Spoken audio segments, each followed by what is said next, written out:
nawala sa imuha ang gumang ang gikan sa Dios mga igsoon. Masakitan si Lord pag dili na ka mga lagad sa Ginoo. Masakitan si Lord pag ang sala magaring sa ato. Masakitan siya kung wala na kay relasyon sa Dios igsoon anuman. Si Kristo ang pinaka-importante ug labing bilon nga dapat pahabion sa tao ngadto siyang kinabuhi. Amen. Wala nga igsoon magkahiunsa ang kinabuhi, ayaw gyud putla ang imong relasyon sa Ginoo. Pangita gayud o pamaagi nga ikaw makasimba, makakonek kag balik sa Dios bisag unsa nakagabisit sa imong pag-eskwela o sa imong pagpanarbaho. Amen. Ayaw tagda ng ubang tao kung dili sila magigsisigig simba, ayaw tagda ng ubang tao kung busy sila sa pag-eskwela. Basta ang imong butang sa imong manahuna nga dili kana ang pinaka-importante sa kalibutan ko, dili ang akong relasyon ngadto sa Ginoo. Amen ba mga igsoon? Mahuman na kita. Walay pulos o useless ang atong kinabuhi kung wala kang kahibaw anong nabuhi ka sa kalibutan. Ikaw igsoon, nakahibaw ba ka anong nabuhi ka?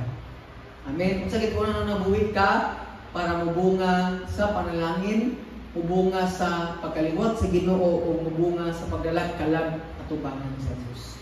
Ako pagampo igsoon kitang tanan mahimong ang mabungahon atubangan sa Ginoo. Kay ngano man ingon si Lord kitambog sa kalayo, sunugon ug walay pulos.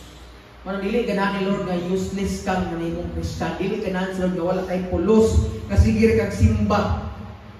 Matod pa ni pastor na ay tulong kapi. Ano to? Paminaw, pasinaw, o pabadlong. Di gusto si Lord ngayon natin kanunay. Paminaw, pasinaw na sa bangko ba? Nya pabadlong na sige kung dili mahimo kang galamiton sa Ginoo sa pamaagi, pag nakay panalangin imong atimanon, imong pabungahon, ikaduha, maliwat ka sa Ginoo, ikatulo, na kay madalang kalag atubangan sa Dios igsoon. Kaya nga naman, ingon si Lord atong fig tree. Tungod giwa na munga tong fig tree nga gusto niyang kanon, ingon siya, sugod karon dili na ka mabuhi.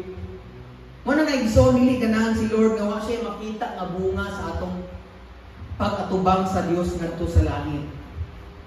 Napa bang tanan? Muna ginaot igsoon samtang nabuhi pa ka aning kalibutan na akay buhaton para mulangbo ka atubangan sa Dios igsoon. Kay mo na itubong kung ganong nabuhi ka ning kalibutan. Amen. So akong yang ang tanan